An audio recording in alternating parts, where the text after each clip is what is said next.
Well, stay tuned because this week we're talking all about how to measure ROI on the money you spent. Okay, you spent on your verdict. Are you worried about spending all your money on video production before you even have a chance to monetize it? Well, stay tuned because this week we are talking all about how to measure ROI on the money you spent on your video. So first up, I'm an artist. I have a video production company and we tell stories. Stories are magical. They connect us and bind us as a human race. And that's what video is really about. But I'm also a business owner. So the math, or actually I think it's more the science of ROI, is equally as important to the story that you want to tell on video. Since there are lots of ways to measure ROI on a video, you gotta roll up your sleeves and be a little bit of a scientist. So first figure out what the goal of the video is, the intended outcome. Then get clear about what the variables are in the video project.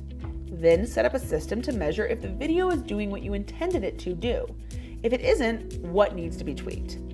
If it is, how can you do more of the same? Let me give you a few examples of how we and our clients measure ROI on our videos. The first video we made was a pricing video. The intended outcome was to save time. So let me explain. A lot of people I meet want to talk about video and are very serious about hiring some professionals to create video. That said, a lot of people don't understand video production and the costs associated with it. So before I go spending the time to make a custom estimate, or worse, miss an opportunity to communicate the value over the guy down the street who charges half the price but for half the services, I need to talk to my potential customers about video costs and what goes into actually creating a mainstream video.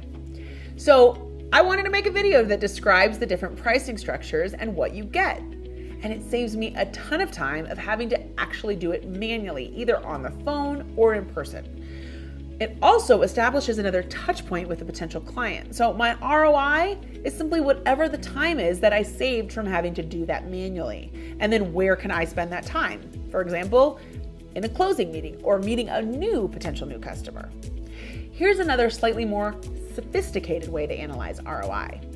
Each week, we create a vlog to stay top of mind with our audience and build trust as experts in the field. The content is something like what you're watching right now. So the title is usually something searchable so those looking for video information can find us. And each week we post the video to our website blog, and then we do a Facebook Live to promote it. And then we link the video on YouTube and send it out in an email. The intention is to stay top of mind. The variables are the content, the topics are the titling, and the descriptions on Facebook and YouTube and the email subject line. Pretty much everything else is the same. So we measure if it's doing its intended outcome by the email opens, the views on YouTube, and the amount of people who opt into our free content. This tells us what video topics work to get our intended audience's attention, and the stuff that does well, determines what our next content's gonna be. In next week's mainstream video, we're going to talk all about how to actually create a video budget based on an ROI goal.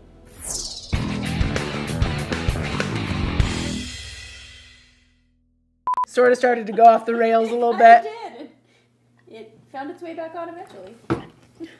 I know, it's like, sometimes it's just tunnel vision and do it. And then you're like, oh my God, this is going so well. And then you self-sabotage. Right. Totally.